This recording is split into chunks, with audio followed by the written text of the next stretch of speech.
Les doigts de Léa tremblaient sur la poignée glacée. Elle n'aurait pas dû être là, au sommet de cet escalier de bois qui grinçait sous chaque pas. Elle n'aurait pas dû forcer cette serrure avec l'épingle à cheveux qu'elle avait trouvée dans la salle de bain.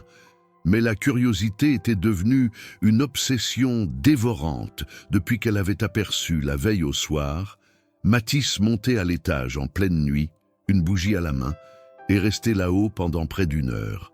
Qu'est-ce qu'il faisait dans cette chambre verrouillée? La porte céda dans un cliquetis métallique. Léa retint son souffle. Dehors, elle entendait encore le bruit de la hache fendant le bois. Mathis était occupé près du hangar. Elle avait peut-être 5 minutes, pas plus. Elle poussa la porte. L'air de la pièce était étrangement doux, comme si quelqu'un l'avait chauffé récemment. Une odeur de lavande flottait, mélangée à quelque chose de plus ancien, de presque éteint. Léa fit un pas, puis un autre. Ce qu'elle vit lui coupa le souffle. La chambre était figée dans le temps. Un lit à baldaquin soigneusement fait, une couverture en patchwork aux couleurs délavées, des coussins brodés alignés avec une précision presque maniaque. Sur la commode en bois de cerisier, des flacons de parfum poussiéreux, une brosse à cheveux en argent, un petit miroir à main. Au mur, des cadres, des dizaines de photographies d'une jeune femme aux cheveux châtains coupés au carré, au sourire éclatant. La même femme, encore et encore, parfois seule dans la montagne, parfois enlacée avec Mathis, plus jeune, plus vivant, le regard brillant d'un bonheur que Léa ne lui avait jamais vu. Mais ce n'était pas cela qui glaçait le sang de Léa, c'était la ressemblance, la forme du visage, la coupe des cheveux. La façon dont la femme penchait légèrement la tête sur les photos, exactement comme Léa le faisait elle-même inconsciemment. Cette similitude n'était pas une coïncidence, c'était troublant, presque malsain. Léa s'avança vers la table de nuit. Un journal intime relié de cuir bordeaux y reposait, entrouvert. À côté, une lettre non cachetée, l'encre bleue légèrement bavée, comme si des larmes y étaient tombées. Les mains de Léa tremblèrent lorsqu'elle saisit le papier. « Mathis, je ne peux plus. Tu m'avais promis que ce serait temporaire, que nous redescendrions avant l'hiver. Mais l'hiver est là, et tu refuses de partir. Tu dis que tu m'aimes, mais tu aimes cette montagne plus que moi. Tu aimes ce silence qui me tue. J'ai 24 ans, Mathis. J'ai des rêves, des projets. Je veux construire des choses, pas disparaître dans cette cabane comme si le monde n'existait plus. Je pars demain, avec ou sans toi, mais je préférerais tellement que ce soit avec toi. Émilie. La date en haut de la lettre fit vaciller Léa. 15 février 2020. 5 ans. 5 ans exactement. Un craquement retentit en bas. Les pas lourds de Mathis. La porte d'entrée qui claquait. Léa fourra précipitamment la lettre dans sa poche et se retourna vers la sortie, mais elle heurta la commode. Un cadre tomba avec fracas. Les pas s'arrêtèrent. Puis, ils se mirent à monter l'escalier. Lentement. Chaque marche craquait sous le poids de l'homme.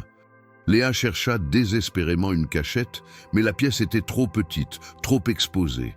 Elle resta pétrifiée au milieu de la chambre, le cœur battant si fort qu'elle avait l'impression qu'il allait exploser. Mathis apparut dans l'encadrement de la porte. Son visage était méconnaissable, les traits tirés, les mâchoires serrées, les yeux injectés de sang. Il tenait encore la hache à la main, couverte de copeaux de bois. Pendant un instant qui sembla durer une éternité, il ne dit rien. Il regardait simplement Léa, debout dans cette chambre interdite, entourée des fantômes de sa vie passée. Puis sa voix s'éleva, basse, brisée. « Tu n'avais pas le droit. » Léa voulut parler, s'excuser, expliquer, mais aucun son ne sortit. Mathis fit un pas dans la chambre. Ses doigts se crispèrent sur le manche de la hache. Léa recula instinctivement, le dos contre le mur, piégé. « Tu n'avais pas le droit de venir ici », répéta-t-il, la voix tremblante de rage contenue. « C'est tout ce qui me reste d'elle. » Il posa enfin la hache contre le mur et porta les mains à son visage. Ses épaules se mirent à trembler. Un sanglot rauque, presque animal, s'échappa de sa gorge. Léa, malgré sa peur, sentit quelque chose se briser en elle. Ce n'était pas un fou dangereux, c'était un homme détruit. Qui était-elle? Murmura Léa, la voix à peine audible. Mathis ne répondit pas immédiatement. Il s'approcha du lit, s'y assit lourdement, le visage dans les mains. Lorsqu'il releva enfin la tête, ses yeux étaient rouges. « Ma femme, Émilie, elle avait ton âge, ta passion, tes rêves. » Il désigna d'un geste las les dessins encadrés au mur.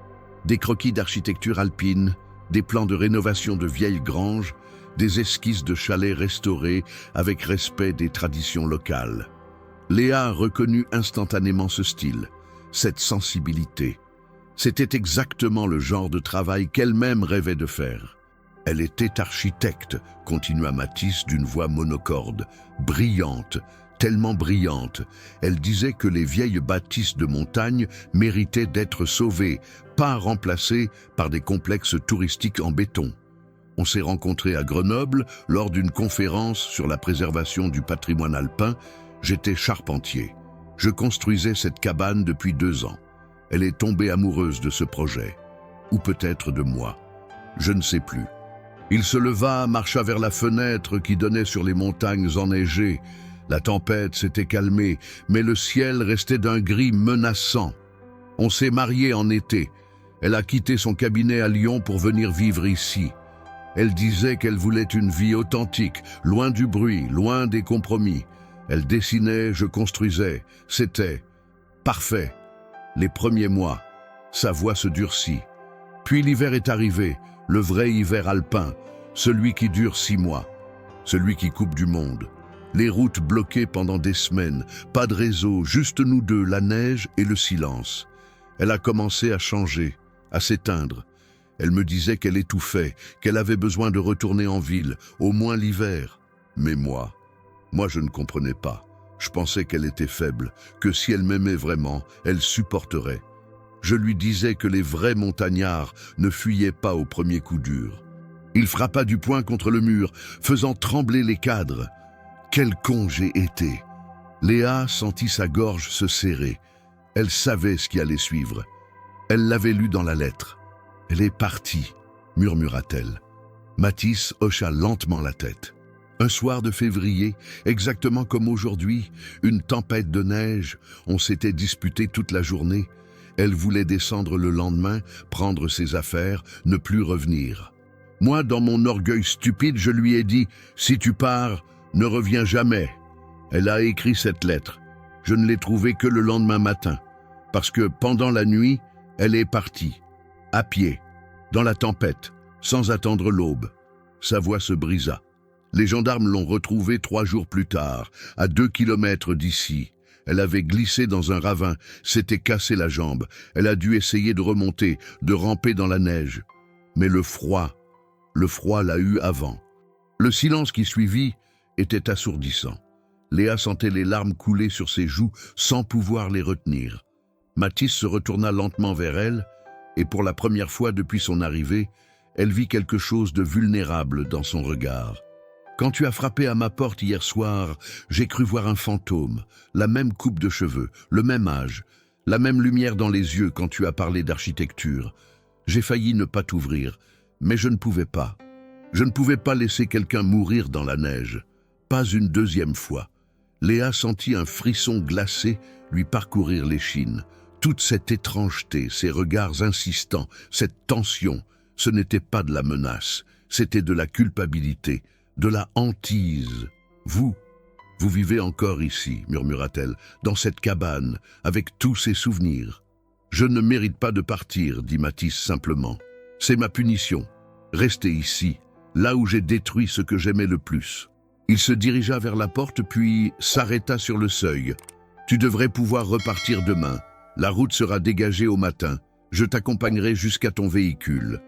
Il sortit sans un mot de plus, laissant Léa seule dans cette chambre sanctuaire. Elle resta immobile pendant de longues minutes, le regard perdu sur les photographies d'Émilie. Cette femme qui lui ressemblait tant, cette femme qui avait fait le même choix qu'elle, fuir Paris pour les montagnes, chercher une vie plus vraie. Mais qui avait payé ce choix de sa vie? Léa descendit lentement l'escalier. Dans le salon, Mathis avait rallumé le feu. Il lui tournait le dos, les épaules voûtées, comme un homme écrasé par un poids invisible. Elle s'assit sans bruit sur le canapé, fixant les flammes dansées dans la cheminée. Dehors, la nuit tombait déjà. Les montagnes se découpaient en ombres menaçantes contre le ciel plombé. Et dans cette cabane perdue, deux étrangers partageaient désormais un secret qui les liait d'une façon qu'aucun des deux n'aurait pu imaginer quelques heures plus tôt. Léa Moreau contemplait les plans étalés sur son bureau encombré au 5e étage d'un immeuble haussmannien qui abritait le cabinet d'architecture Dubois & Associés. Par la fenêtre, la tour Eiffel scintillait dans le crépuscule parisien. Des touristes déambulaient dans les rues pavées en contrebas. Des cafés diffusaient cette rumeur joyeuse qui faisait battre le cœur de la capitale. Tout ce qu'elle avait toujours rêvé, tout ce qui, aujourd'hui, lui semblait étouffant. Moreau, tu as fini les modifications sur le projet de la Défense. La voix de Thomas Dubois, associé principal du cabinet, la fit sursauter. Il se tenait dans l'encadrement de la porte, costume 3 pièces impeccable, regard impatient. À 45 ans, Thomas était l'incarnation du succès architectural parisien, diplômé des Beaux-Arts, médaillé, invité dans tous les jurys prestigieux et exigeant, terriblement exigeant. « Presque », répondit Léa en refermant machinalement son carnet de croquis personnels, où elle dessinait des chalets alpins depuis 1 heure. Thomas s'approcha, jeta un œil aux plans officiels, puis à ce qu'elle essayait de cacher. « Encore tes fantasmes de montagne ?» dit-il, avec un sourire condescendant. « Léa, tu es douée, vraiment, mais tu perds ton temps avec ces vieilles granges. L'argent, la reconnaissance, c'est dans l'urbain contemporain. Les tours, les complexes résidentiels, les projets d'envergure, pas dans la rénovation de ruines perdues. » Léa serra les dents. Ce n'était pas la première fois qu'elle entendait ce discours. Depuis qu'elle avait rejoint le cabinet il y a 3 ans, fraîchement diplômée, elle avait excellé dans son travail. Mais chaque projet la laissait avec un goût amer. Des immeubles de verre et d'acier, des espaces déshumanisés, rien qui ressemblait à ce qu'elle aimait vraiment. L'architecture traditionnelle, les matériaux nobles, le respect du patrimoine. « Les modifications seront prêtes demain matin », dit-elle simplement. Thomas hocha la tête et sortit. Dès qu'il disparut, Léa se laissa retomber sur sa chaise. Son téléphone vibra. Un message de Vincent, son ex-fiancé. « On peut se voir, il faut qu'on parle de l'appartement. » L'appartement, leur appartement. Celui qu'ils avaient acheté ensemble dans le 11e arrondissement. Celui qu'elle devait maintenant racheter ou vendre après leur séparation il y a 2 mois. Rupture qu'elle avait initiée, incapable d'expliquer ce vide qui grandissait en elle. Vincent était gentil, stable, prévisible, avocat d'affaires, ambition mesurée, vie tracée, exactement ce que ses parents espéraient pour elle, exactement ce qui la suffoquait. Elle ne répondit pas au message. Au lieu de cela, elle ouvrit son ordinateur portable et tapa sur Google « Chalets alpins à vendre, Haute-Savoie, Isère ». Une habitude compulsive depuis des semaines. Elle ne savait même pas ce qu'elle cherchait. Une échappatoire, un fantasme, une preuve qu'une autre vie était possible. Les annonces défilaient. Certaines montraient des bâtisses délabrées mais pleines de potentiel, des poutres anciennes, des pierres authentiques. Son cœur s'accélérait à chaque photo. Puis la raison reprenait le dessus. Elle n'avait pas assez d'argent, pas les compétences en charpenterie. Et surtout, elle avait peur. Peur de tout quitter, de décevoir, d'échouer. À 22 heures, elle quitta enfin le bureau. Les couloirs étaient déserts. Le gardien lui fit un signe de tête machinal. Dans le métro bondé, elle se sentait invisible, un visage parmi des milliers. Arrivée dans son studio de Belleville, elle avait quitté l'appartement commun pour laisser Vincent tranquille. Elle se laissa tomber sur le canapé sans même allumer la lumière. Son regard tomba sur le carton mal fermé dans le coin de la pièce. Ses affaires personnelles qu'elle n'avait jamais vraiment déballées. Comme si une partie d'elle refusait de s'installer, sachant que ce n'était pas chez elle. Pas vraiment. Le lendemain matin, elle se réveilla avec une migraine lancinante et une décision qui s'était formée pendant son sommeil agité. Elle envoya un mail à Thomas. Besoin de prendre quelques jours de congé. Urgence familiale.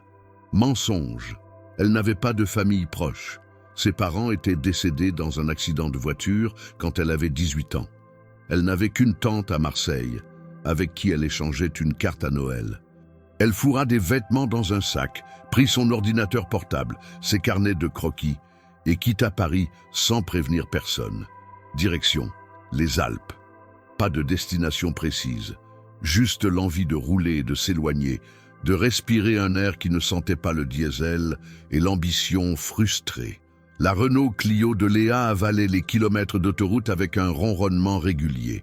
Elle avait quitté Paris à l'aube, traversé la Bourgogne sous un ciel gris, puis bifurqué vers Grenoble.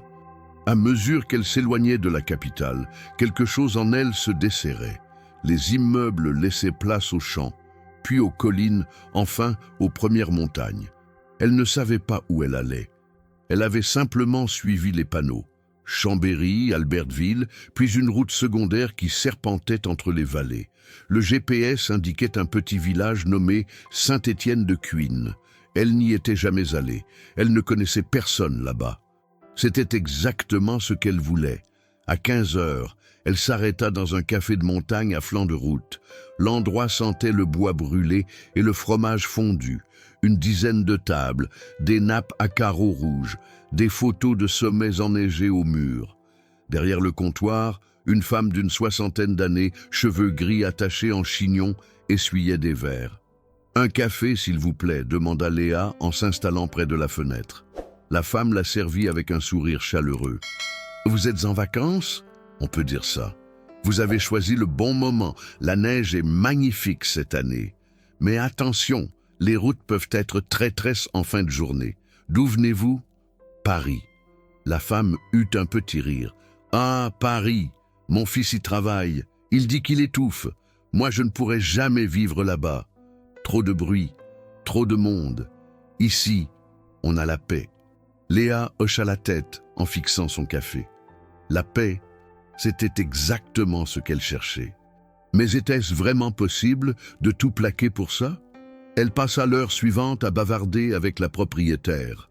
Madame Roos, here was my response hitting character limits.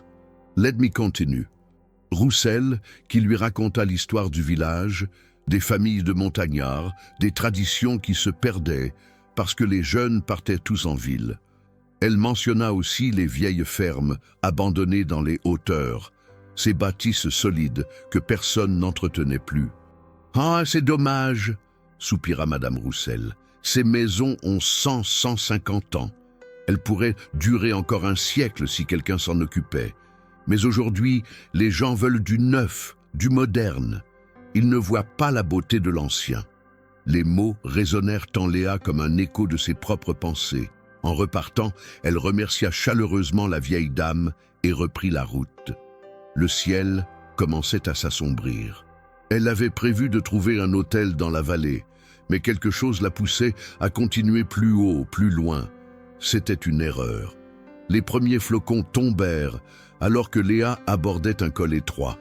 En quelques minutes, la visibilité se réduisit drastiquement. Le vent se levait, projetant la neige en rafales horizontales contre le pare-brise.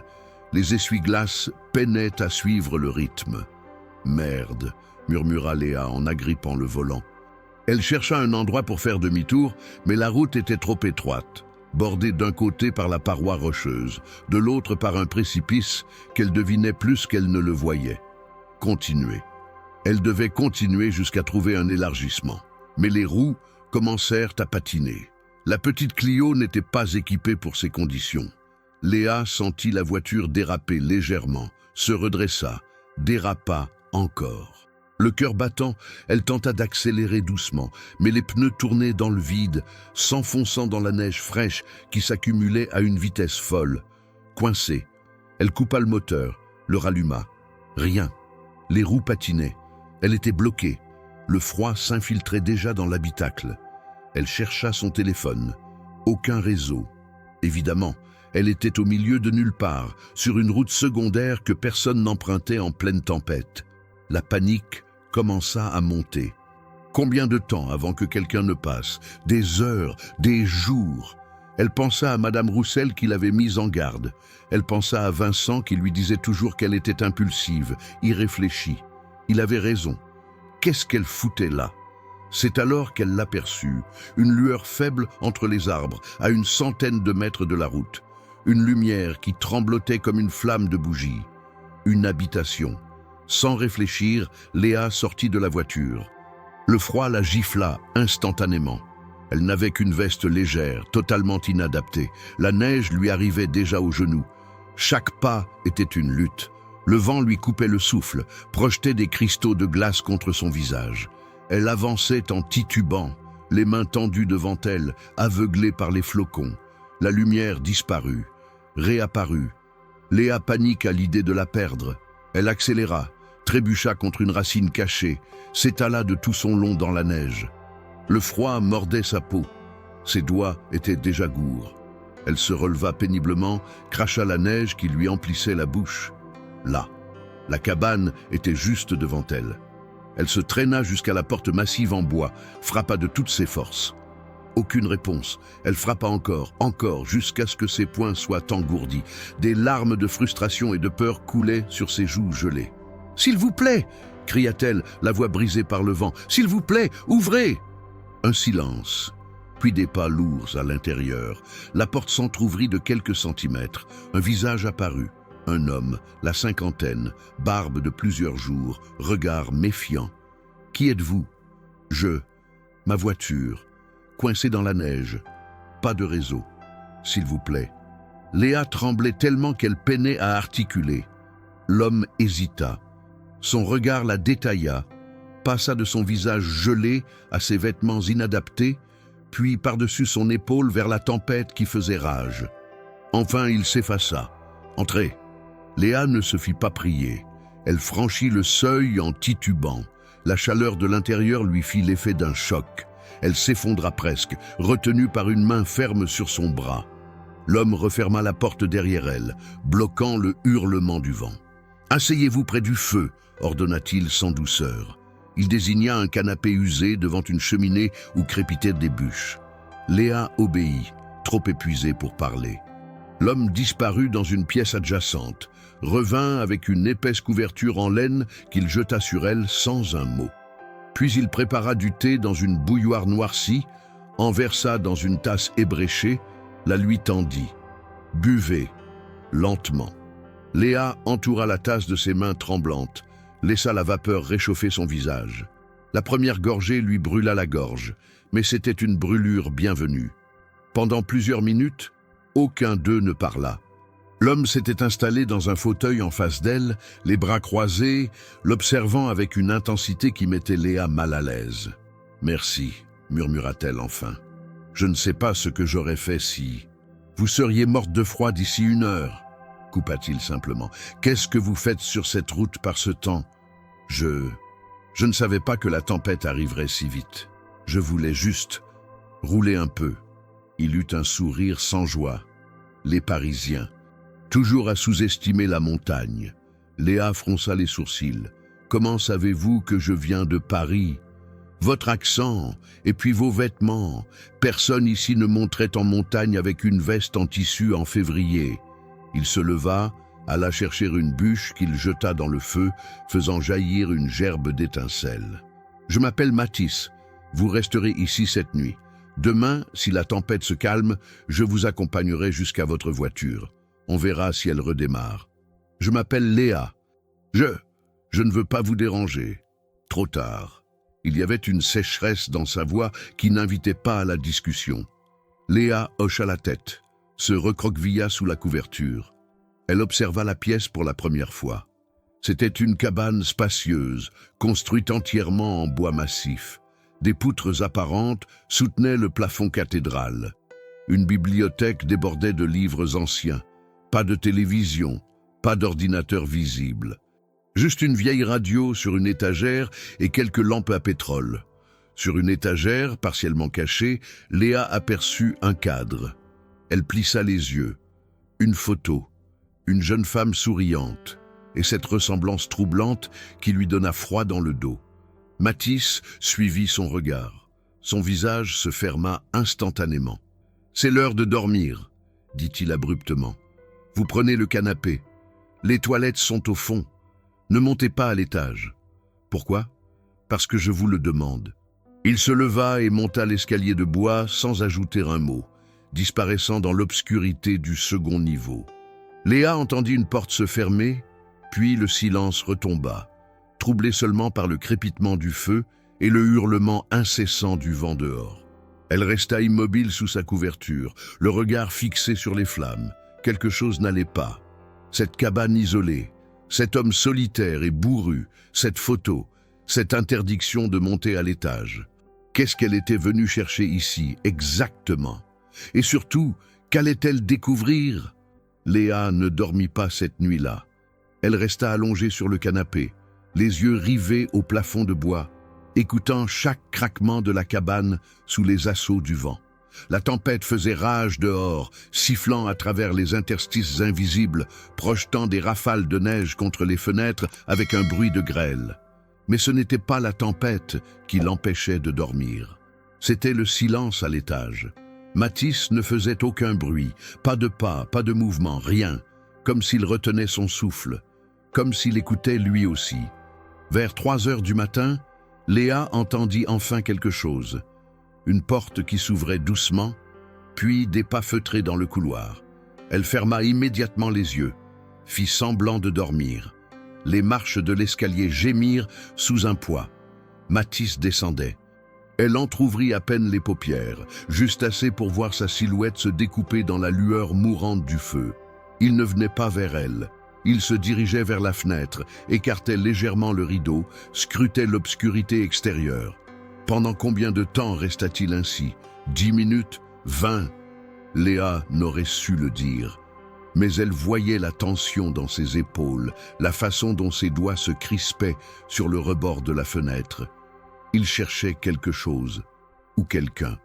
Enfin, il retourna à l'étage. Les pas s'éloignèrent. Une porte se referma. Le silence retomba. Léa attendit encore 1 heure avant de se lever. Ses membres étaient engourdis, son dos douloureux d'être resté immobile si longtemps. Elle se glissa hors de la couverture, pieds nus sur le plancher froid. La cheminée n'était plus que braise. Dans la pénombre, elle distinguait à peine les contours des meubles. Elle se dirigea vers l'étagère où elle avait aperçu le cadre. Ses doigts tremblants saisirent la photo.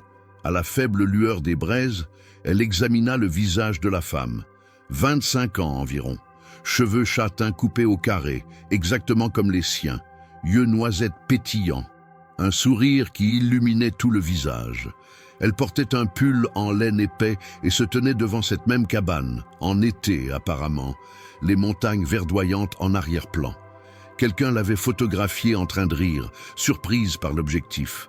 Au dos du cadre, une inscription au stylo noir. « Émilie, été 2019, notre premier été ici. Émilie. » Le nom résonna dans l'esprit de Léa. Qui était cette femme?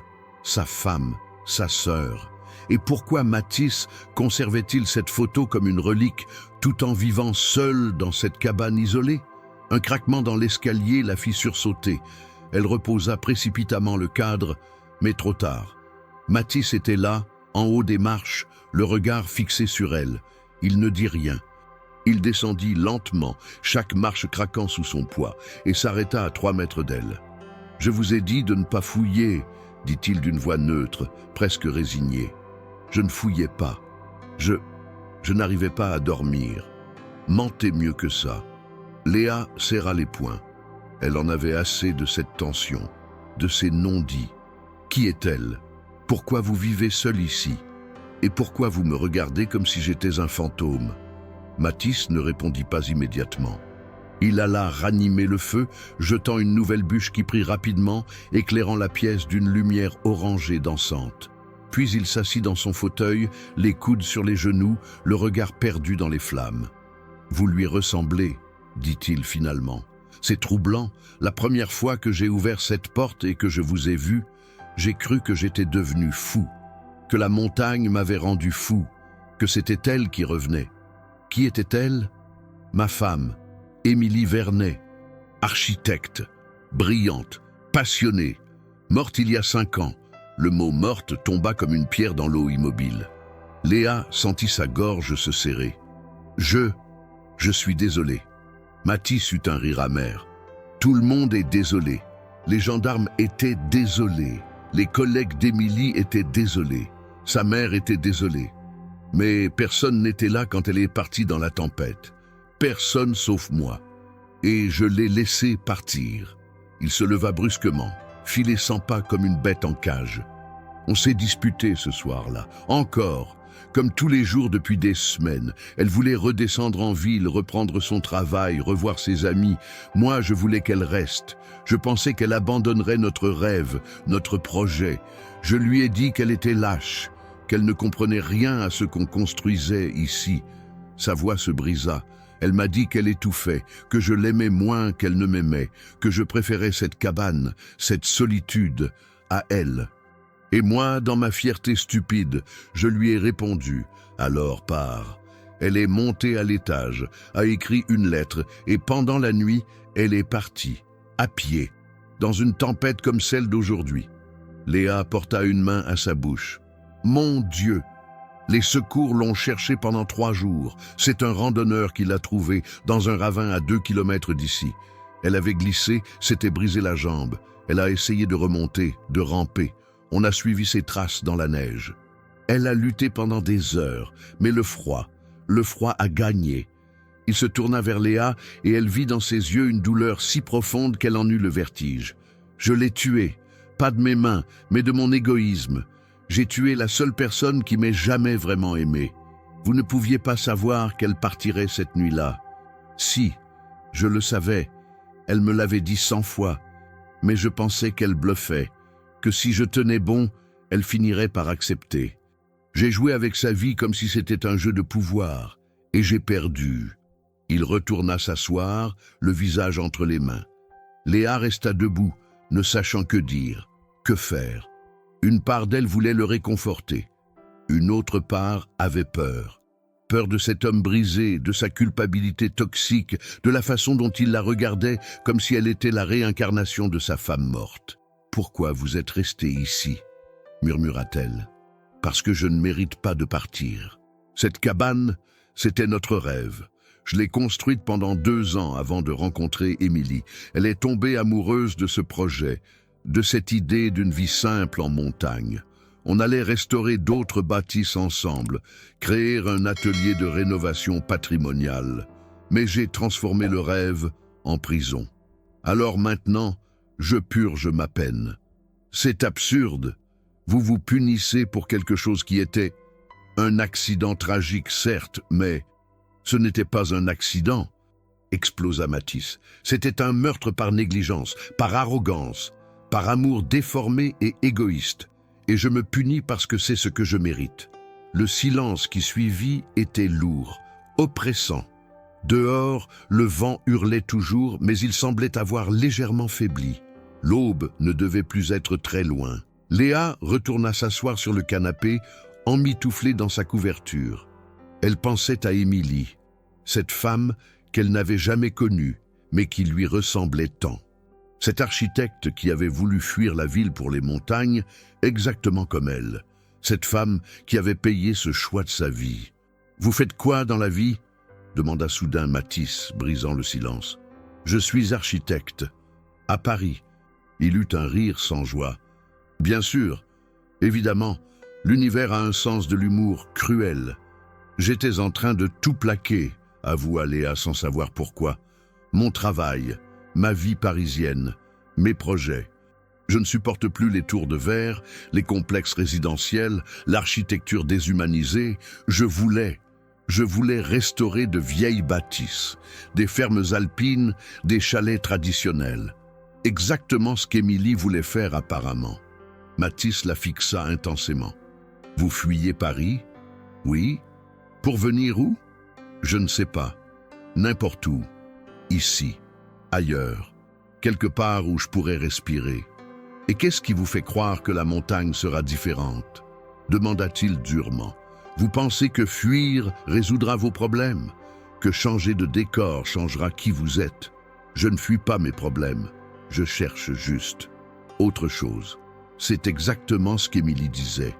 Et regardez où ça l'a menée. Les mots frappèrent Léa comme une gifle. Elle se leva, la colère montant en elle. Vous ne me connaissez pas.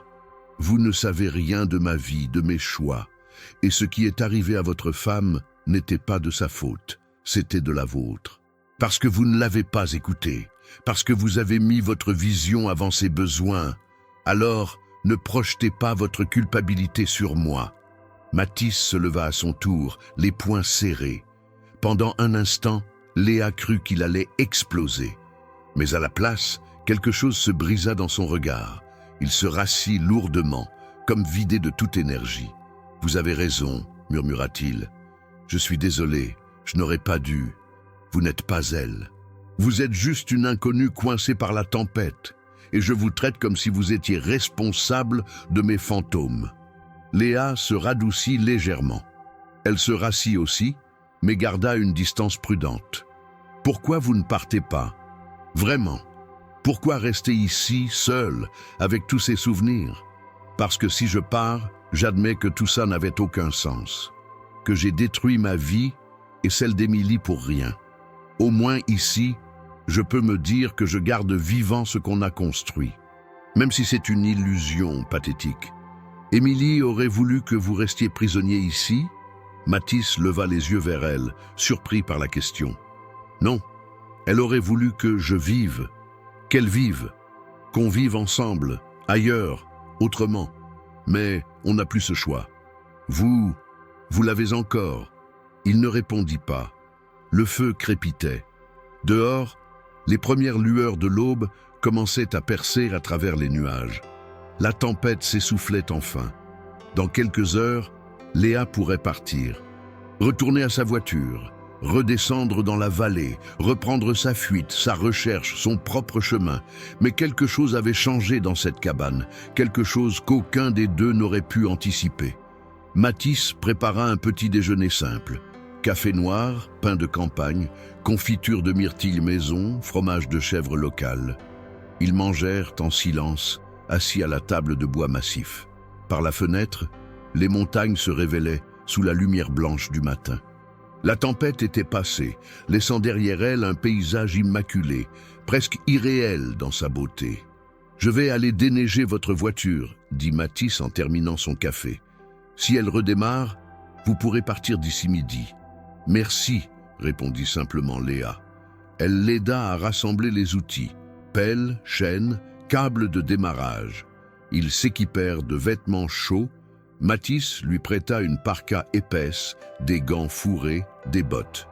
En sortant de la cabane, Léa fut frappée par le froid mordant, mais aussi par la majesté du paysage. Des sapins ployaient sous la neige. Le ciel, encore gris, laissait filtrer une lumière diffuse. Le silence était absolu, presque religieux. Ils marchèrent en silence jusqu'à la route. La petite Renault de Léa était ensevelie sous près de 50 cm de neige. Mathis se mit au travail méthodiquement, dégageant d'abord les roues, puis le capot, puis l'arrière du véhicule. Léa l'aidait de son mieux, pelletant la neige, mais elle réalisait qu'elle était complètement inadaptée à ce genre d'effort. Ses bras la brûlaient après 10 minutes. Mathis, lui, travaillait sans relâche, avec l'efficacité de quelqu'un qui connaît la montagne. Au bout d'une heure, la voiture était dégagée. Mathis installa les chaînes sur les roues avant. Essayait de démarrer. Léa s'installa au volant, tourna la clé. Le moteur toussa, cracha, mais ne prit pas. Elle réessaya. Encore. Rien. Mathis ouvrit le capot, examina rapidement. La batterie est morte. Trop de froid. On va essayer de la recharger, mais ça va prendre du temps. Il retourna chercher des câbles et une batterie portable dans la cabane. Pendant qu'il était parti, Léa resta assise dans la voiture froide, les mains sur le volant. Elle regarda la route qui descendait vers la vallée, puis se retourna vers la cabane qu'on apercevait entre les arbres. Une pensée étrange la traversa. Et si elle ne repartait pas? Et si elle restait encore un peu? Pas à cause de Mathis, mais à cause de quelque chose qu'elle ne parvenait pas à nommer.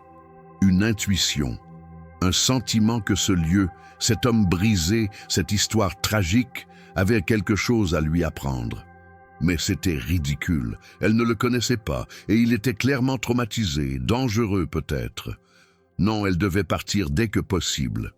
Mathis revint avec le matériel. Ils branchèrent les câbles, attendirent. Après 20 minutes, Léa réessaya. Le moteur toussa encore, mais cette fois, il prit. Un ronronnement hésitant, mais constant. « Ça marche », dit Mathis. « Laissez tourner au moins 15 minutes avant de partir. Et ne coupez surtout pas le moteur avant d'être arrivé à destination. »« D'accord, merci. Pour tout. » « De rien. » Il y eut un silence gêné. Léa ne savait pas quoi dire. « Au revoir. Bonne chance. Prenez soin de vous. » Tout sonnait faux, inadéquat. Mathis sembla ressentir la même chose. Il hocha simplement la tête et commença à remonter vers la cabane. « Mathis !» il se retourna. « Oui, vous devriez peut-être essayer de parler à quelqu'un, un professionnel, pour ce qui s'est passé avec Émilie. Ça ne peut pas être sain de vivre comme ça. » Il eut un sourire triste. « Probablement pas, mais c'est mon choix. Prenez soin de vous, Léa. Et si vous cherchez un conseil, ne fuyez pas vos problèmes. Affrontez-les. Sinon, ils vous rattraperont toujours. Croyez-moi, je sais de quoi je parle. » Il repartit sans attendre de réponse. Léa le regarda disparaître entre les arbres, silhouette sombre contre la neige blanche. Puis, elle démarra prudemment, manœuvrant lentement sur la route glissante. Les chaînes cliquetaient contre le métal. Le paysage défilait, magnifique et hostile à la fois. Elle roula pendant 1 heure avant d'atteindre le premier village. Un panneau indiquait « Saint-Étienne de Cuines, 1200 habitants ». Elle s'arrêta devant une petite épicerie pour acheter de l'eau et demander où se trouvait le garage le plus proche.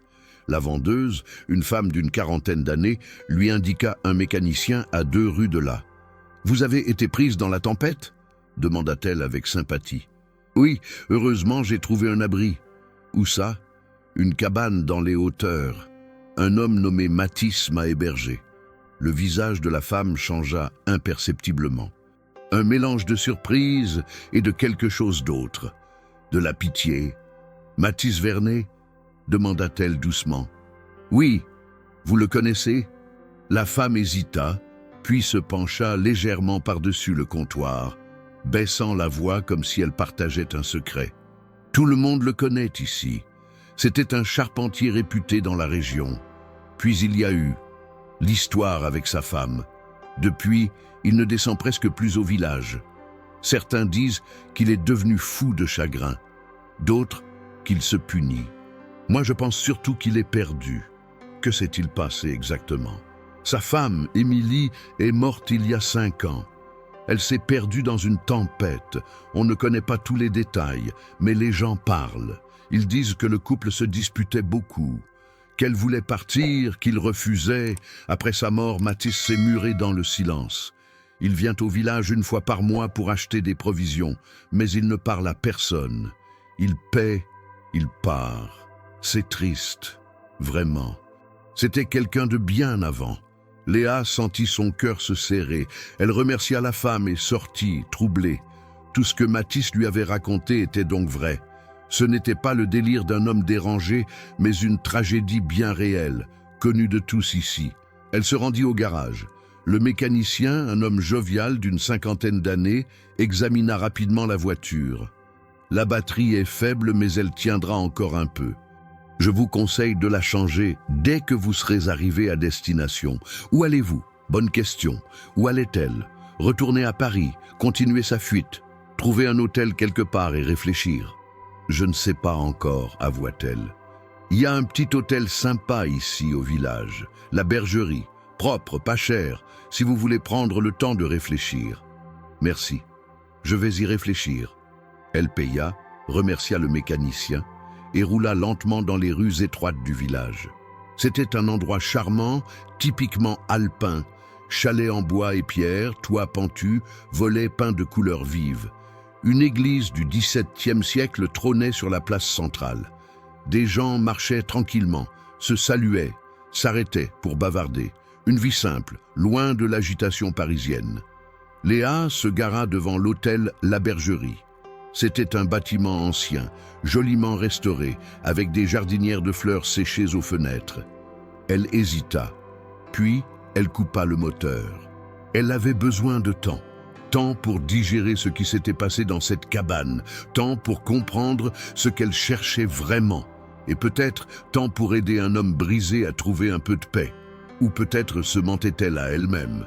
Peut-être qu'elle restait parce qu'elle voyait en Mathis un miroir de ses propres peurs, parce qu'Émilie aurait pu être elle dans une autre vie, parce que cette histoire inachevée criait pour une résolution qu'elle seule, peut-être, pouvait aider à écrire. Elle entra dans l'hôtel. La réceptionniste, une jeune femme souriante, lui proposa une chambre au 2e étage, avec vue sur les montagnes. « Je la prends pour combien de temps ?» demanda la réceptionniste. Léa hésita. « 1 semaine, pour commencer. » 3 jours s'écoulèrent dans une étrange suspension du temps. Léa s'installa dans sa chambre de la bergerie, déballant à peine ses affaires comme si elle refusait d'admettre qu'elle restait. Chaque matin, elle se réveillait avec l'intention de repartir. Chaque soir, elle trouvait une raison de prolonger son séjour. La batterie de sa voiture qu'elle devait faire changer, les routes encore glissantes, le besoin de réfléchir à son avenir professionnel. Des excuses, toutes. La vérité était plus complexe, plus troublante. Elle ne pouvait pas s'empêcher de penser à Mathis, à son regard hanté, à la chambre sanctuaire d'Émilie, à cette culpabilité toxique qui le dévorait de l'intérieur. Quelque chose en elle refusait de partir en le laissant seul avec ses démons. Peut-être parce qu'elle reconnaissait en lui une part d'elle-même, cette incapacité à faire des choix, cette fuite, ce sentiment d'être prisonnier de ses propres décisions. Le 4e jour, elle retourna à la cabane. Elle ne savait pas exactement pourquoi. Elle avait acheté des provisions au village, du pain frais, du fromage, du vin rouge, des légumes, avec l'idée vague de les lui apporter. Un prétexte. Elle voulait le revoir, comprendre, peut-être l'aider, d'une façon qu'elle ne savait pas encore définir. La route jusqu'à la cabane était plus facile maintenant que la neige avait été partiellement dégagée. Elle gara sa voiture au même endroit que la première fois et marcha entre les sapins. Le soleil brillait faiblement à travers les nuages, projetant des ombres longues et froides. Tout était silencieux, trop silencieux. Lorsqu'elle atteignit la cabane, elle remarqua immédiatement que quelque chose n'allait pas. La porte d'entrée était entr'ouverte, battant légèrement dans le vent. De la fumée s'échappait mollement de la cheminée, mais c'était une fumée fine, comme d'un feu mourant. Aucun signe de vie. « Mathis » appela-t-elle en s'approchant prudemment. Pas de réponse. Elle poussa la porte, qui grinça sinistrement. L'intérieur était dans une semi-obscurité. Le feu dans la cheminée n'était plus que braise. Des bouteilles vides, whisky, vodka, jonchaient le sol. Un verre renversé avait laissé une tache sombre sur le tapis. Et au milieu de ce chaos, affalé dans son fauteuil, Mathis. Il ne bougea pas quand elle entra. Sa tête pendait sur le côté, les yeux mi-clos, la barbe plus fournie et négligée qu'avant. Une bouteille de whisky à moitié vide reposait contre sa jambe. Il respirait lourdement, irrégulièrement. « Mathis !» s'écria Léa en se précipitant vers lui. Elle le secoua par les épaules. Il grogna, entr'ouvrit les yeux, la fixa sans vraiment la voir. « Émilie ?» murmura-t-il d'une voix pâteuse. « T'es revenue ? Non, c'est Léa. Mathis, qu'est-ce que vous avez fait ?» Il eut un rire amer qui se transforma en tout rauque. « Léa. Oui, la fille qui ressemble à ma femme morte. Tu sais quoi ? C'est peut-être le destin, une deuxième chance de tout foutre en l'air. » Il essaya de se lever, vacilla, se rassit lourdement. Léa regarda autour d'elle, horrifiée. Ce n'était pas juste l'alcool, c'était la déchéance. Les assiettes sales empilées dans l'évier, les vêtements éparpillés, l'odeur de renfermé, de crasse, de désespoir. Depuis combien de temps vivait-il comme ça? Depuis qu'elle était partie? Ou depuis des années? Depuis quand vous n'avez pas mangé? Demanda-t-elle en ouvrant le sac de provisions. Quelle importance, marmonna Mathis. On meurt tous de toute façon, certains plus vite que d'autres. Arrêtez avec ça. Vous n'êtes pas en train de mourir, vous êtes en train de vous autodétruire. C'est différent. C'est la même chose, juste plus lent, plus douloureux. Léa alluma le feu avec les bûches qui restaient près de la cheminée. Elle mit de l'eau à bouillir, prépara du café fort, coupa du pain et du fromage. Mathis la regardait faire avec des yeux vitreux, comme s'il assistait à une scène étrangère à sa propre vie. « Pourquoi t'es revenu ?» demanda-t-il soudain. « Je ne sais pas. Peut-être parce que je suis idiote. Ou peut-être parce que je ne pouvais pas vous laisser comme ça. » Comme quoi? Comme un type pathétique qui noie ses regrets dans l'alcool? C'est exactement ce que je suis. Tu devrais partir, retourner à ta vie, à Paris, à tes projets. Ne gâche pas ton temps avec un homme mort. Vous n'êtes pas mort? Si, je suis mort le jour où Émilie est morte. Ce que tu vois là, c'est juste un cadavre qui continue à respirer par habitude. Léa lui tendit une tasse de café brûlant. Buvez ça et arrêtez de vous apitoyer sur vous-même. Mathis prit la tasse, la fixa comme s'il ne savait pas quoi en faire, puis but une gorgée. Il grimaça. C'est dégueulasse, c'est fort, c'est ce dont vous avez besoin. Ils restèrent assis en silence pendant que Mathis buvait lentement son café. Léa profita de ce temps pour ranger un peu, ramasser les bouteilles, ouvrir une fenêtre pour aérer. L'air froid s'engouffra, faisant frissonner Mathis, mais le ramenant aussi légèrement à la réalité. « Tu n'es pas obligé de faire ça, » dit-il d'une voix plus claire. « Je sais, mais je le fais quand même. »« Pourquoi ?» Léa s'arrêta, une pile d'assiettes sales dans les mains. Pourquoi, en effet? Pourquoi s'investissait-elle dans la vie d'un étranger brisé? Pourquoi ressentait-elle ce besoin viscéral de l'aider? Parce que je vois en vous ce qui pourrait m'arriver si je continue à fuir mes propres démons, avoua-t-elle. Parce que je reconnais cette autodestruction. Et peut-être parce que je pense qu'Émilie n'aurait pas voulu ça pour vous. Mathis releva brusquement la tête, les yeux soudain brillants de larmes contenues. Tu ne sais rien d'Émilie. Tu ne l'as jamais connue. Non, mais je connais ce que c'est que d'aimer quelqu'un. Et je sais que personne qui aime vraiment ne voudrait voir l'autre personne se détruire par culpabilité. Elle me détesterait, cracha Mathis. Si elle pouvait me voir maintenant, elle me détesterait pour ce que je suis devenu. Non, elle aurait de la peine, de la tristesse, mais pas de la haine. Mathis se leva brusquement, renversant presque sa tasse. Il fit quelques pas chancelant vers la fenêtre, fixa les montagnes enneigées. Tu veux connaître la vérité? La vraie vérité? Celle que je n'ai jamais dite aux gendarmes, aux enquêteurs, à personne. Léa sentit son cœur s'accélérer. Elle hocha lentement la tête. Cette nuit-là, reprit Mathis d'une voix tremblante, quand Émilie a dit qu'elle partait, je l'ai entendue descendre l'escalier. J'ai entendu la porte s'ouvrir. Et je ne suis pas descendu. Je suis resté dans mon lit, les yeux ouverts dans le noir, en me disant « Laisse-la partir, laisse-la comprendre qu'elle ne peut pas survivre dehors. Elle reviendra. » Et c'était un jeu pour moi, un test. Je voulais qu'elle revienne en rampant, qu'elle admette que j'avais raison. Il frappa du poing contre le mur. J'ai attendu 1 heure, 2 heures. À un moment, j'ai pensé « Elle est peut-être vraiment partie. » Mais j'étais trop fier, trop buté pour aller vérifier. Je me suis endormi, et quand je me suis réveillé au matin, elle n'était pas là. J'ai trouvé sa lettre sur la table. J'ai vu que ses affaires étaient toujours là. Que seul son manteau et ses bottes manquaient. Et j'ai su qu'elle était dehors, dans la tempête, depuis des heures. Et j'ai attendu encore, par orgueil, par cette stupide certitude qu'elle reviendrait. Sa voix se brisa complètement.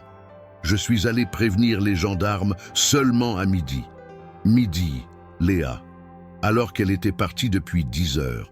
Si j'avais appelé immédiatement, ils auraient pu la retrouver à temps. Elle aurait survécu, mais j'ai attendu. Et elle est morte à cause de mon orgueil de merde. Léa sentit les larmes couler sur ses joues. Elle s'approcha de Mathis, posa une main hésitante sur son épaule. Il ne la repoussa pas. Il se retourna et pour la première fois depuis qu'elle le connaissait, il pleura. Vraiment pleura. De longs sanglots déchirants qui semblaient venir du plus profond de son être, comme si 5 ans de douleur refoulée explosaient enfin.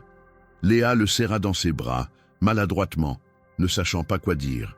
Il n'y avait rien à dire. Aucun mot ne pouvait atténuer cette culpabilité, cette douleur. Elle le tint simplement, le laissa s'effondrer contre elle, sentit ses larmes mouiller son épaule. Ils restèrent ainsi pendant de longues minutes. Puis Mathis se redressa lentement, s'essuya le visage avec sa manche, évita son regard. « Désolé, je ne devrais pas. Arrêtez de vous excuser. Vous en aviez besoin. » Il hocha la tête, alla s'asseoir lourdement sur le canapé. Léa s'installa à côté de lui, gardant une distance respectueuse. « Vous savez ce que je pense ?» dit-elle doucement. « Je pense que vous avez fait une erreur terrible, une erreur aux conséquences tragiques. Mais je pense aussi que vous n'êtes pas un monstre. Vous êtes juste un humain imparfait qui a fait le mauvais choix au mauvais moment. Et vous vous punissez depuis 5 ans pour ça. Ce n'est pas une punition suffisante. Quelle punition le serait? Combien d'années de souffrance équivalent à une vie perdue? 10, 20, le reste de votre existence. Et même si vous souffriez pendant 100 ans, ça ramènerait Émilie. » Mathis ne répondit pas. Il fixait le feu qui commençait à prendre de la vigueur, les flammes dansant et craquant. « Elle voudrait que vous viviez, » insista Léa. « Vraiment viviez, pas que vous surviviez dans cette cabane comme un fantôme. » Elle voudrait que vous reconstruisiez, que vous fassiez quelque chose de beau avec ce qu'il vous reste de vie. Comment tu peux savoir ce qu'elle voudrait? Parce que c'est ce que toute personne aimante voudrait. Et vous m'avez dit qu'elle vous aimait. Mathis ferma les yeux, comme si les mots de Léa lui étaient physiquement douloureux. « J'ai tellement peur, » murmura-t-il.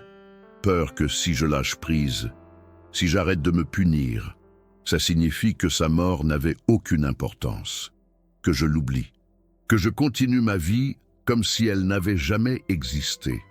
Honorer sa mémoire ne signifie pas se détruire, ça signifie vivre d'une façon qui aurait rendu fière la personne qu'elle était.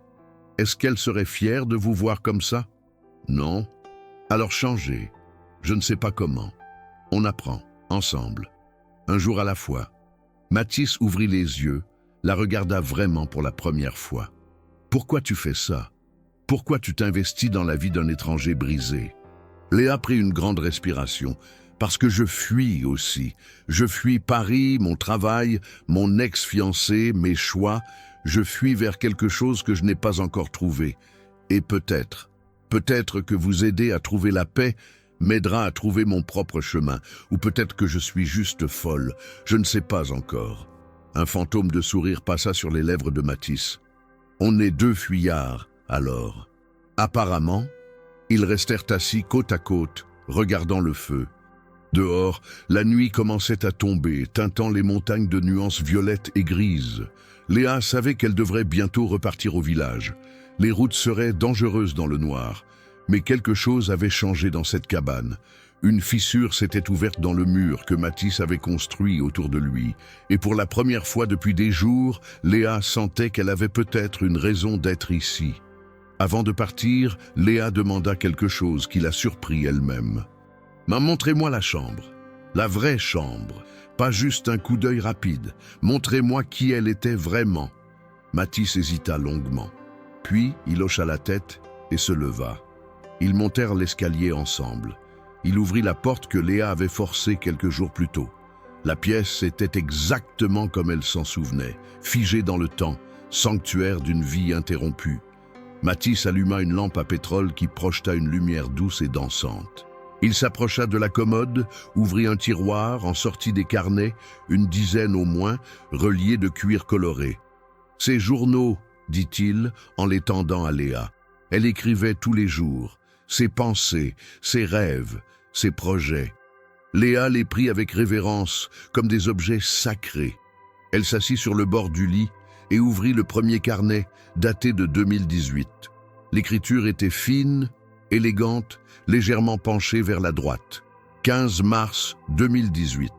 J'ai rencontré quelqu'un aujourd'hui, Mathis Vernet. Charpentier. Il présentait un projet de cabane alpine lors de la conférence sur le patrimoine.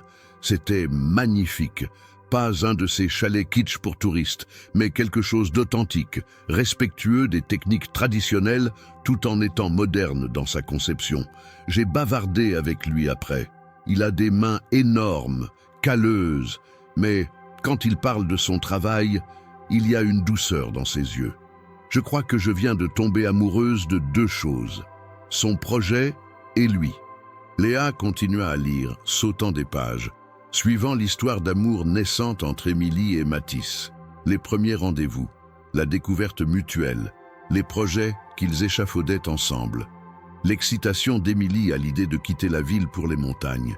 Puis les carnets changeaient de ton, progressivement. 2 décembre 2019, le premier vrai hiver ici. C'est plus dur que je pensais. Les routes sont bloquées depuis 3 jours. Pas de réseau. Mathis dit que c'est normal, qu'il faut juste s'habituer. Mais je commence à ressentir ce poids sur la poitrine, comme si les montagnes m'écrasaient. 15 janvier 2020. On s'est disputé encore. Je lui ai dit que j'avais besoin de descendre au moins une fois par semaine, voir des gens, aller au cabinet d'architecture à Grenoble. Il a pris ça comme une trahison. Il dit que j'ai changé, que je ne suis plus celle qu'il a rencontrée. Mais moi je pense que c'est lui qui refuse de voir que j'étouffe ici. 10 février 2020, je ne peux plus. J'aime Mathis, j'aime profondément cet homme. Mais je ne peux pas vivre comme ça. J'ai 24 ans, toute ma vie devant moi. Et je la passe enfermée dans une cabane, à regarder tomber la neige, à attendre qu'il accepte enfin de faire des compromis. J'ai l'impression de disparaître petit à petit. La dernière entrée était datée du 14 février 2020, la veille de sa mort. 14 février 2020, demain je pars. Avec ou sans lui, je lui ai écrit une lettre parce que je n'arrive plus à lui parler sans pleurer. Je veux qu'il vienne avec moi, je veux qu'on trouve un équilibre. Mais s'il refuse encore, je dois partir, pour ma survie. Ce n'est pas de l'égoïsme, c'est de l'instinct de conservation. Je l'aime, mais je m'aime aussi, et j'ai le droit de choisir ma vie. Léa referma lentement le carnet, les larmes coulant librement sur ses joues. Mathis était assis dans un fauteuil près de la fenêtre, le regard perdu dans la nuit. « Elle avait raison », murmura Léa. « Surtout, elle avait le droit de partir.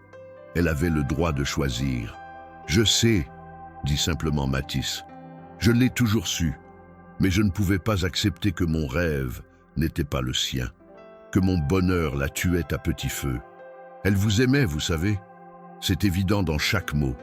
Mais elle s'aimait aussi, et c'est ça que vous ne pouviez pas supporter. Que quelqu'un puisse vous aimer et avoir besoin d'autre chose que vous en même temps. » Mathis hocha lentement la tête. « Mon père était comme ça, rigide, convaincu qu'il savait ce qui était bon pour tout le monde. Ma mère a passé sa vie à s'effacer pour lui. Quand il est mort, elle m'a dit « Ne deviens jamais comme ton père. » Et j'ai fait exactement ça. J'ai reproduit le même schéma.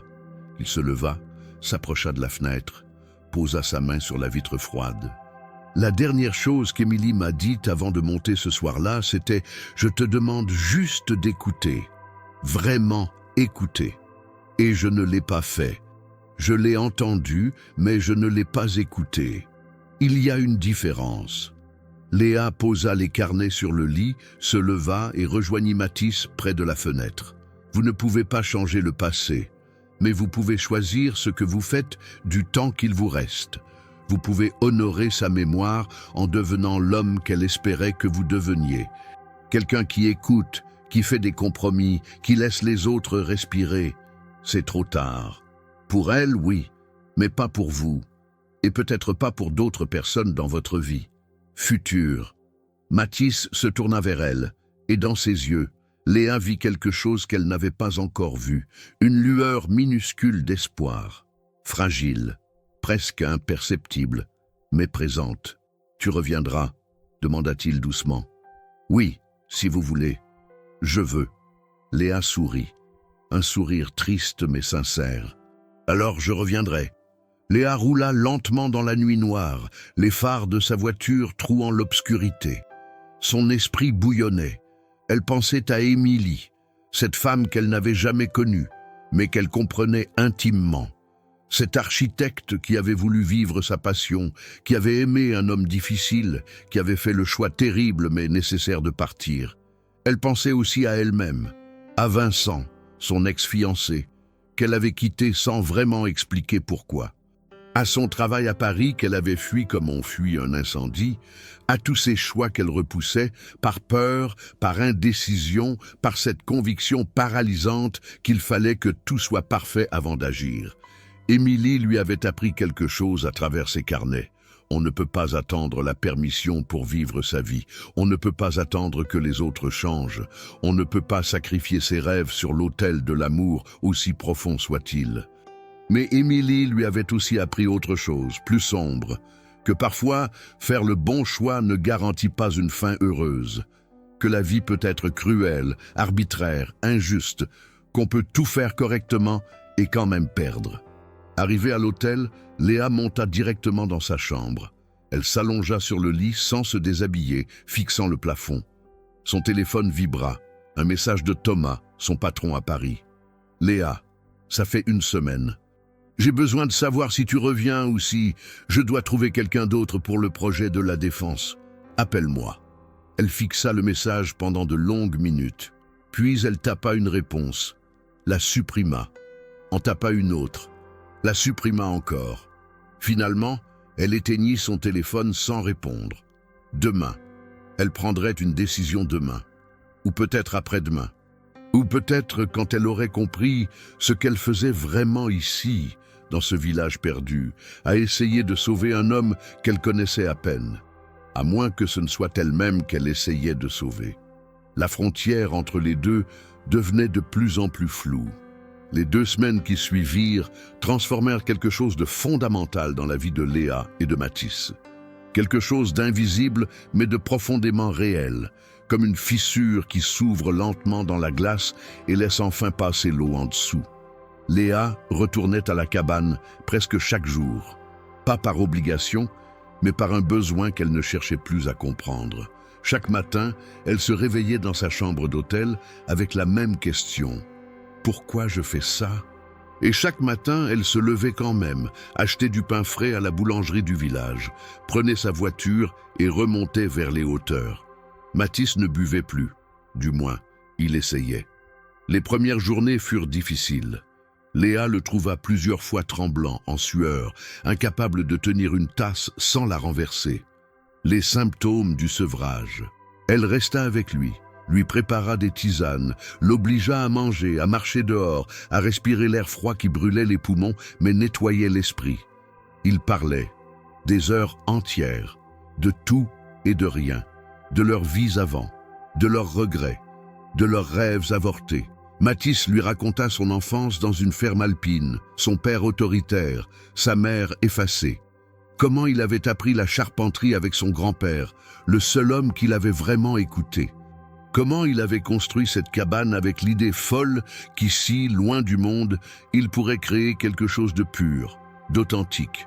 Léa lui parla de Paris, de ses parents morts trop tôt dans cet accident qu'elle n'arrivait toujours pas à accepter 12 ans plus tard, de Vincent, cet homme bien mais prévisible qui voulait l'épouser, avoir des enfants, acheter une maison en banlieue, un futur tracé d'avance qu'elle ne pouvait pas respirer. De son travail dans ce cabinet prestigieux où elle dessinait des tours de verre alors qu'elle rêvait de sauver de vieilles granges oubliées. « Tu as peur de choisir », lui dit un jour Mathis alors qu'ils marchèrent dans la forêt enneigée. « Tu as peur qu'en choisissant une voie, tu renonces définitivement à toutes les autres possibles. » « Et vous, vous avez choisi une voie et refusé tout compromis, » répondit Léa. « Résultat, vous avez tout perdu. Touché. On est tous les deux des cas désespérés alors. Peut-être, ou peut-être qu'on est juste humain. » Ils rirent.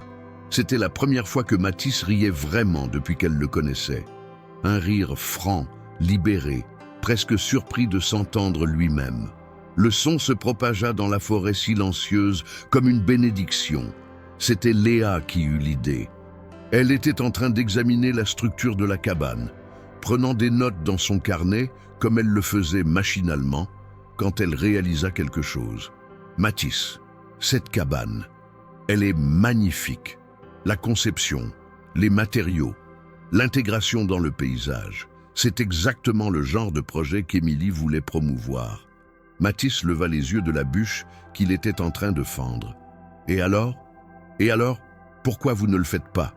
Pourquoi vous ne terminez pas ce que vous aviez commencé ensemble? Parce qu'elle n'est plus là? Non. Mais son rêve, lui, est toujours là. Vous pourriez restaurer d'autres bâtisses, créer un atelier comme vous l'aviez prévu, transmettre ses techniques traditionnelles, faire exactement ce qu'elle aurait voulu faire.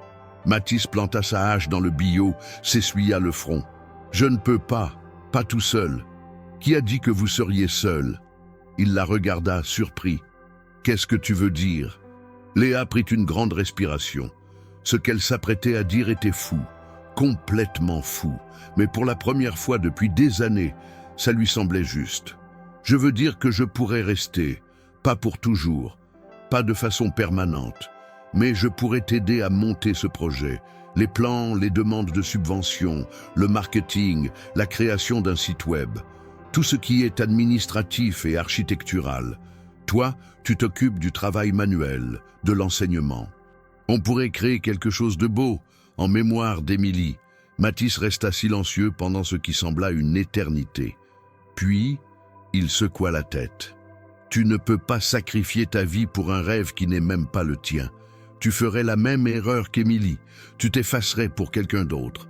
Non, ce n'est pas pareil. Émilie était piégée ici contre son gré. Moi, je choisirais. Et je ne resterai pas piégé. Je ferai des allers-retours. Paris une semaine, ici une semaine. Ou un mois là-bas, un mois ici. Je construirai ma vie comme je l'entends, avec des compromis que j'accepte. Et ton travail à Paris?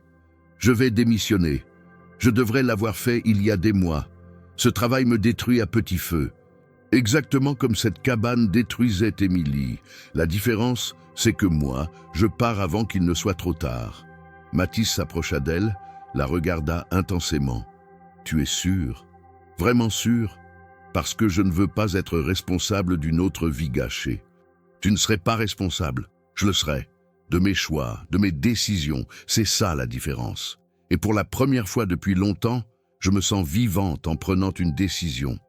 Ça doit vouloir dire quelque chose. Un sourire lent, presque incrédule, se dessina sur le visage de Mathis. T'es complètement folle, tu sais ça? Probablement. Mais toi aussi. On est bien assortis. Ils passèrent les jours suivants à élaborer un plan. Mathis sortit des cartons entiers de documents qu'il avait accumulés avec Émilie, des listes de bâtisses abandonnées dans la région, des contacts avec les mairies, des esquisses de projets pédagogiques. Tout était là, figé dans le temps, attendant qu'on lui redonne vie. Léa travailla sur un business plan. Elle contacta des associations de préservation du patrimoine, des fondations culturelles, des institutions régionales. Sa formation parisienne lui servit enfin à quelque chose d'utile. Elle savait parler le langage des subventions, des dossiers, des présentations professionnelles. En une semaine, ils avaient créé le squelette d'un projet viable. L'atelier Vernet, restauration et transmission du patrimoine alpin. Un espace de formation où des jeunes en reconversion professionnelle apprendraient les techniques traditionnelles de charpenterie et de restauration. Un lieu où de vieilles bâtisses seraient sauvées de l'abandon, un hommage vivant à Émilie.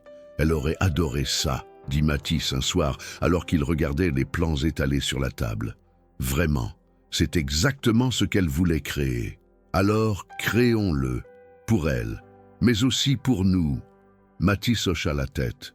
Pour la première fois depuis 5 ans, il y avait de la lumière dans son regard. Pas du bonheur, pas encore, mais de l'espoir. Une petite flamme fragile qui refusait de s'éteindre. Tout explosa un après-midi de fin février. Vincent débarqua au village. Léa ne s'y attendait pas. Elle était à l'hôtel, en train de travailler sur son ordinateur portable, quand la réceptionniste l'appela. « Mademoiselle Moreau, il y a quelqu'un pour vous. » Un monsieur de Paris. Son cœur se serra.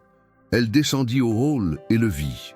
Vincent, dans son costume 3 pièces impeccable, complètement déplacé dans ce décor alpin rustique. Il avait l'air fatigué, irrité et profondément inquiet. Vincent, qu'est-ce que tu fais là? Qu'est-ce que je fais là? S'exclama-t-il. Léa, ça fait 3 semaines que tu as disparu. Tu ne réponds ni à mes appels, ni à mes messages. Ton patron est furieux. Tes collègues s'inquiètent. J'ai dû appeler tous les hôtels de la région pour te retrouver. Qu'est-ce qui se passe? Léa sentit une vague de culpabilité la submerger. Elle avait été tellement absorbée par Mathis, par le projet, par cette nouvelle vie qui prenait forme, qu'elle avait complètement négligé son ancienne existence. Je suis désolé. J'aurais dû t'appeler. Mais j'avais besoin de temps pour réfléchir. Réfléchir à quoi?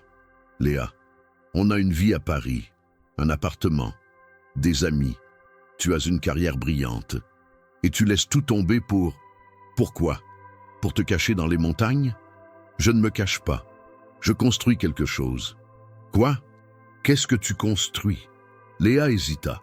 Comment expliquer à Vincent, rationnel et pragmatique, qu'elle était en train de monter un projet avec un homme brisé qu'elle connaissait depuis 2 semaines? Qu'elle avait trouvé un sens à sa vie dans cette cabane isolée, que pour la première fois, elle se sentait alignée avec elle-même. Un projet de restauration patrimoniale, avec quelqu'un d'ici. On va créer un atelier de formation, sauver de vieilles bâtisses alpines. Vincent la regarda comme si elle avait perdu la tête. Tu es sérieuse? Léa, tu as 24 ans. Tu es diplômée d'une des meilleures écoles d'architecture de France. Et tu veux tout abandonner pour restaurer des granges? Oui, c'est exactement ce que je veux faire. Mais c'est insensé. Financièrement, professionnellement, c'est du suicide. Tu ne gagneras jamais d'argent avec ça. Tu vas végéter dans un village perdu, sans avenir, sans perspective. Dans tes perspectives, tu veux dire, coupa Léa, la colère montant en elle, sans la vie que toi, tu as imaginée pour moi. Mais est-ce que tu t'es déjà demandé ce que moi je voulais? Bien sûr que je me le suis demandé. Et je pensais que tu voulais ce qu'on avait construit ensemble, un avenir stable, une belle carrière, une famille. Tu pensais? C'est bien le problème. Tu as pensé à ma place, exactement comme... Elle s'arrêta net. Exactement comme Mathis avait pensé à la place d'Émilie. Exactement comme tous les hommes bien intentionnés qui aimaient sincèrement, mais étouffaient sans le vouloir. Vincent la fixa, blessé. Comme qui? Personne. Écoute Vincent, tu es quelqu'un de bien. Vraiment. Mais on n'est pas fait l'un pour l'autre. Je te l'ai dit quand je suis parti. Ça n'a rien à voir avec toi. C'est moi. Je ne peux pas vivre la vie que tu veux. Je ne veux pas cette vie. Et tu veux cette vie-là? Dans un village de 1000 habitants, à restaurer des ruines avec un inconnu? Peut-être. Je ne sais pas encore. Mais au moins, j'essaie. J'explore. Je ne me contente pas de suivre un chemin tout tracé par peur de décevoir ou d'échouer. Vincent secoua la tête incrédule. Tu vas le regretter. Dans 6 mois, 1 an, tu vas te réveiller et réaliser que tu as gâché ta vie pour un fantasme. Peut-être. Ou peut-être que je vais me réveiller et réaliser que c'est la meilleure décision que j'ai jamais prise. De toute façon, c'est mon risque à prendre. Ils restèrent face à face dans le hall de l'hôtel, ce gouffre infranchissable entre eux. Vincent finit par baisser les yeux. « Je ne peux pas te forcer à revenir, » dit-il doucement. « Mais je peux te dire que tu me manques, que si tu changes d'avis, je serai là. Encore quelque temps, du moins. Ne m'attends pas, Vincent. Vraiment. Tu mérites quelqu'un qui veut la même vie que toi. Et ce n'est plus moi. » Il hocha tristement la tête, se pencha pour l'embrasser sur le front, un baiser d'adieu, puis sortit de l'hôtel. Léa le regarda partir par la fenêtre, monter dans sa BMW louée, démarrer et disparaître dans les rues étroites du village. Une partie d'elle ressentit du soulagement. Une autre partie, plus petite, ressentit de la tristesse. Pas pour lui, mais pour la facilité qu'elle abandonnait. Pour la sécurité qu'elle rejetait, pour tous les chemins qu'elle fermait en choisissant un nouveau, mais c'était son choix. Enfin, Mathis prit une décision qui surprit Léa. Il démonta la chambre d'Émilie. Pas pour l'oublier, pas pour effacer son souvenir, mais pour la libérer du sanctuaire où il l'avait enfermée pendant 5 ans. Léa l'aida. Ensemble, ils emballèrent soigneusement les vêtements, décidant de les donner à des associations caritatives. Les carnets d'Émilie, les photographies, ses dessins, Tout fut rangé dans une belle boîte en bois que Matisse avait fabriquée lui-même. Une boîte qu'il garderait, qu'il ouvrirait quand il aurait besoin de se souvenir, mais qui ne serait plus cette présence oppressante et mortifère. « Elle mérite mieux que d'être un fantôme », dit Matisse en repliant la couverture en patchwork. « Elle mérite d'être un souvenir vivant, quelque chose qui inspire, pas qui paralyse. » Ils repeignirent la chambre ensemble. Un blanc lumineux. Installèrent un bureau sous la fenêtre qui donnait sur les montagnes. Cette pièce deviendrait le bureau de l'atelier, l'endroit où il dessinerait les plans de restauration, où il recevrait les apprentis, où le futur prendrait forme. Émilie ne disparaissait pas, elle évoluait, d'un poids mort à une muse, d'une culpabilité à une inspiration. Le dernier soir, avant de fermer la boîte contenant ses affaires, Matisse lut à haute voix une dernière entrée du journal d'Émilie, datée de leur première année ensemble. 20 juillet 2018. Matisse m'a demandé aujourd'hui ce que je voulais vraiment dans la vie. J'ai répondu « créer des choses qui durent ». Pas des buildings éphémères, mais des lieux chargés d'histoire qu'on sauve de l'oubli. Je veux que dans 100 ans, quelqu'un se tienne devant une bâtisse que j'ai restaurée et se dise « il y a eu quelqu'un ici qui se souciait ».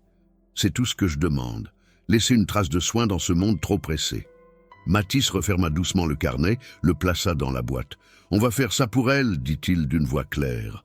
On va créer ces lieux qui durent, on va laisser des traces de soin. » Léa hocha la tête, les larmes aux yeux. « Oui, on va le faire. » Le printemps transforma les Alpes.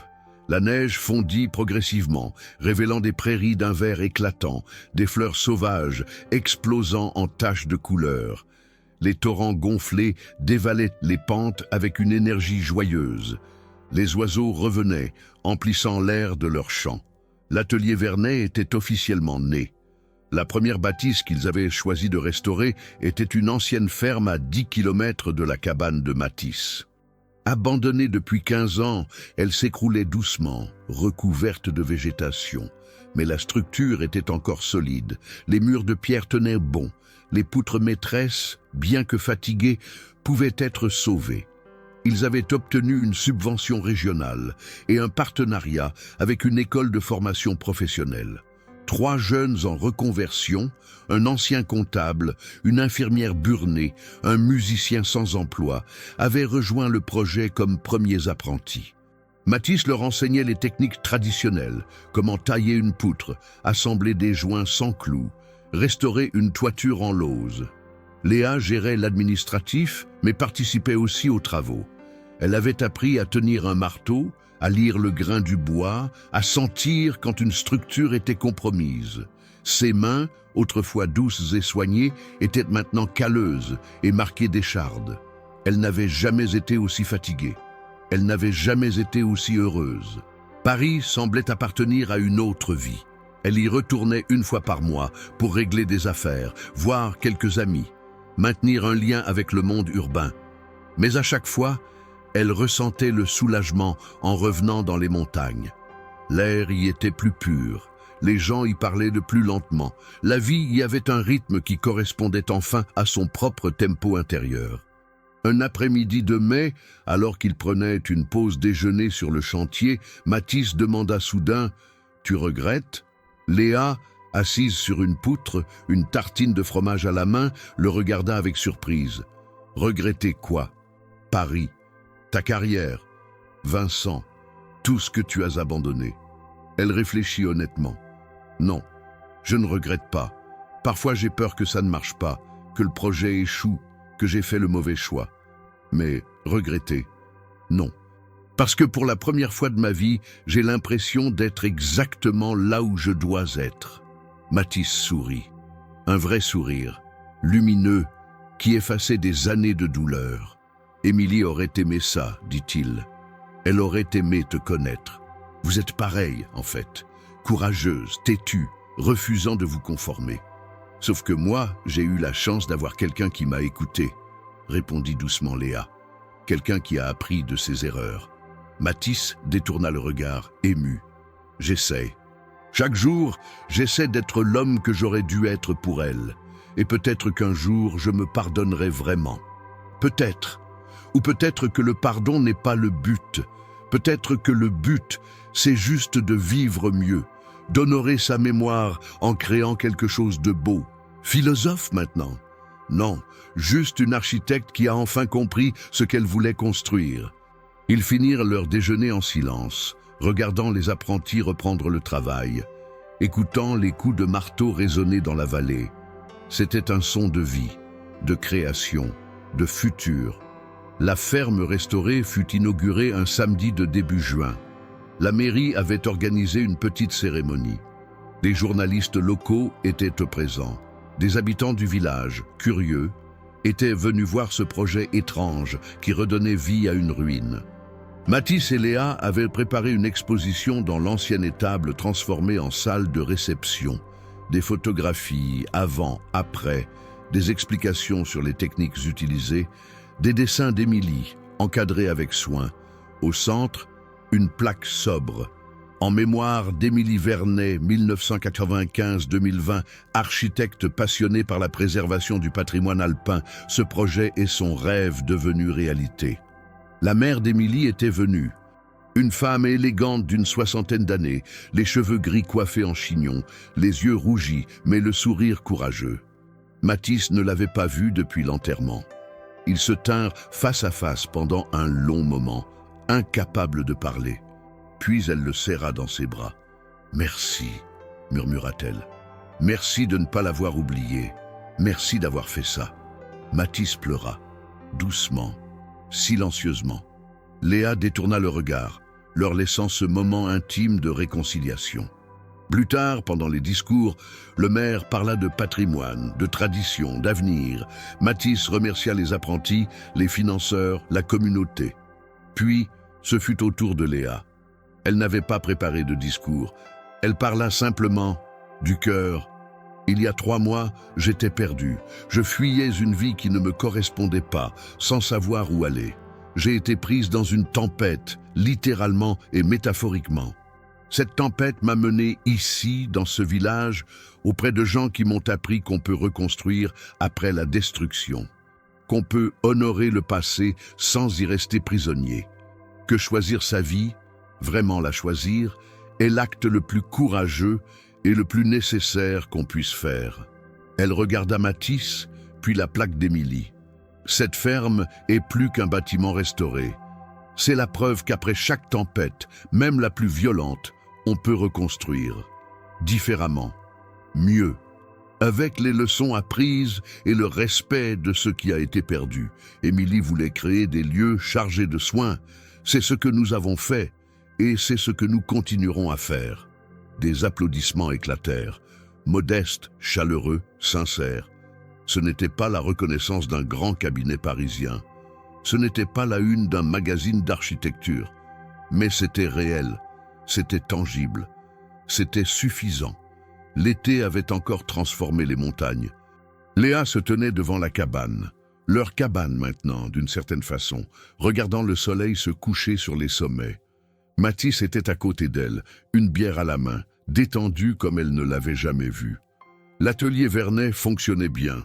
3 autres bâtisses étaient en cours de restauration. 7 apprentis avaient terminé leur formation et travaillaient maintenant dans la région. Des articles élogieux avaient été publiés dans des revues spécialisées. Des étudiants en architecture venaient faire des stages. Le projet prenait de l'ampleur, doucement mais sûrement. Léa avait trouvé son équilibre. Elle passait 2 semaines par mois ici, 2 semaines à Paris, où elle avait monté son propre petit cabinet spécialisé en restauration patrimoniale. Elle avait des clients, pas beaucoup, mais suffisamment pour vivre décemment. Elle ne serait jamais riche, elle ne serait jamais célèbre, mais elle était alignée avec elle-même. Enfin, à quoi tu penses? Demanda Mathis. À tout, à rien, à Émilie, à nous, à ce voyage improbable. Tu regrettes toujours pas? Jamais. Et toi? Mathis réfléchit longuement avant de répondre. Je regrette de ne pas avoir écouté Émilie quand elle était vivante. Je regretterai ça jusqu'à ma mort, mais je ne regrette pas d'avoir essayé de reconstruire. Je ne regrette pas de t'avoir rencontré. Tu m'as sauvée, Léa. D'une façon que je ne saurais expliquer, tu m'as sauvée de moi-même. Non, tu t'es sauvé toi-même. J'ai juste été là au bon moment.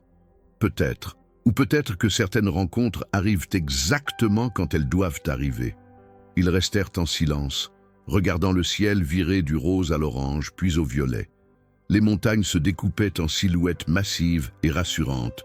Un aigle planait haut dans les airs, porté par les courants thermiques. « Tu sais ce que m'a dit la mère d'Émilie à l'inauguration ?» reprit Mathis. « Elle m'a dit, elle serait fière de toi. Pas pour ce que tu as construit, mais pour qui tu es devenu. » Ça m'a détruit et réparé en même temps. Léa posa sa main sur son épaule. Elle avait raison. Tu es devenu quelqu'un de bien, quelqu'un qui écoute, qui fait des compromis, qui laisse les autres respirer. J'ai eu un bon professeur. Émilie, elle d'abord, toi ensuite. Ils sourirent. Ce n'était pas une histoire d'amour, pas au sens conventionnel. C'était quelque chose de différent, de plus complexe. Une amitié née de la tragédie. Une reconstruction mutuelle. Deux âmes perdues qui s'étaient trouvées dans une tempête et avaient décidé de construire quelque chose de beau avec les débris. « Je vais redescendre au village demain », annonça Léa. « Je dois préparer ma présentation pour le colloque de Lyon. » « Tu vas citer Émilie dans ta présentation ? Évidemment, elle est l'inspiration de tout ça. » Mathis hocha la tête, ému. Puis il leva sa bière. « À Émilie, qui voulait créer des lieux qui durent ? On y est arrivé, mon amour. » Enfin, Léa leva sa propre bière. À Émilie, et à tous ceux qui osent choisir leur vie, même quand c'est terrifiant. Ils trinquèrent doucement. Le son du verre contre le verre résonna dans la quiétude du soir. Puis Mathis rentra dans la cabane pour préparer le dîner, laissant Léa seule quelques instants.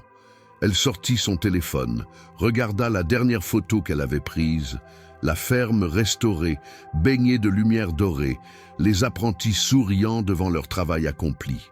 Elle l'envoya à Vincent avec un simple message. « J'ai trouvé ce que je cherchais. J'espère que tu trouveras aussi ton chemin.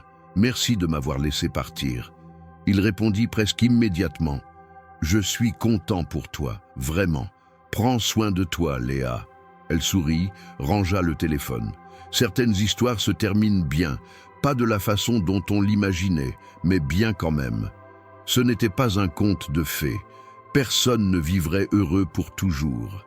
Mathis porterait toujours le poids de sa culpabilité. Léa douterait toujours de ses choix. La vie continuerait à être compliquée, imparfaite, difficile.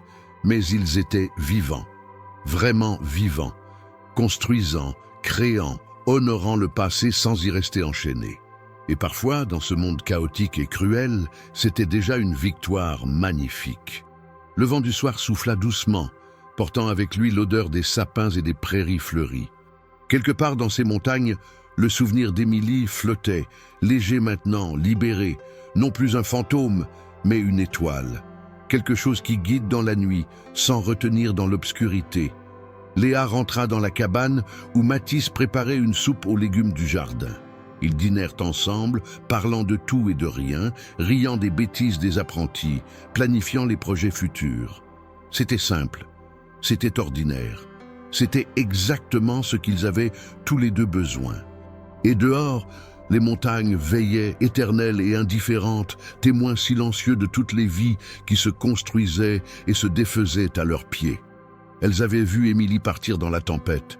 Elles avaient vu Mathis se consumer dans la culpabilité. Elles voyaient maintenant Léa et Mathis reconstruire, lentement, patiemment, comme on restaure une vieille bâtisse, avec respect du passé, espoir pour l'avenir et surtout avec énormément de soin. Le refuge dans la tempête n'avait finalement jamais été un lieu physique. C'était un choix. Le choix de s'affronter soi-même. Le choix de pardonner. Le choix de reconstruire. Et ce choix, Léa et Mathis l'avaient fait ensemble, dans cette cabane perdue où une tempête les avait réunis et où, paradoxalement, ils avaient trouvé la paix.